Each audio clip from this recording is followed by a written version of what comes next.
more specifically, the reason that I was really looking forward to speaking with you today is that you are also one of the world's renowned experts on China strategy, advising all kinds of multinationals, and more specifically, many of the biggest names in the tech industry. You've worked with EMC, VMware, SAP, many more. And I think today, what I would love to do is to take the opportunity to get your view on China and how this might be considered a big opportunity for tech startups, for early stage ventures, which is a lot of our audience today are founders and executives of early stage ventures.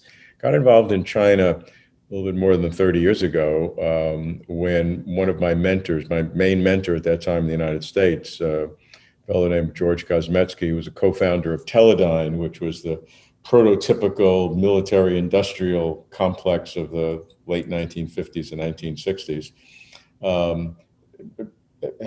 had a friend who was the Minister of Science and Technology in China.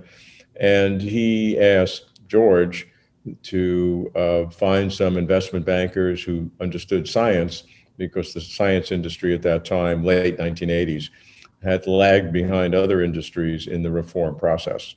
So I went to China. It was actually 6 months before the Tiananmen Square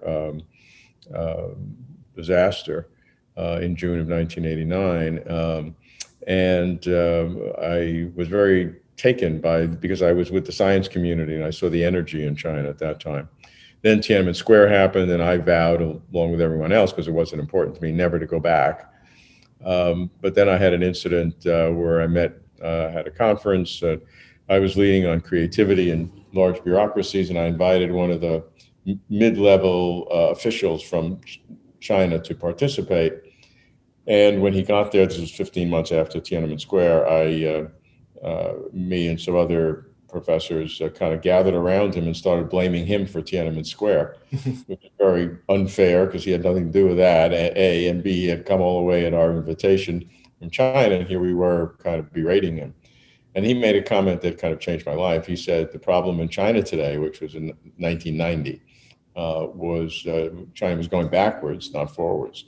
But he said the problem was more your fault, he pointed to me, than my fault, pointing to himself. And I said through the translation, that doesn't make any sense. We must have bad translation because I'm not even there. What are you talking about? And he said, that's the point. You are not there. You and all the others like you, the thousands who have withdrawn, have left those of us who would like to reform in the hands of the ultra-conservatives.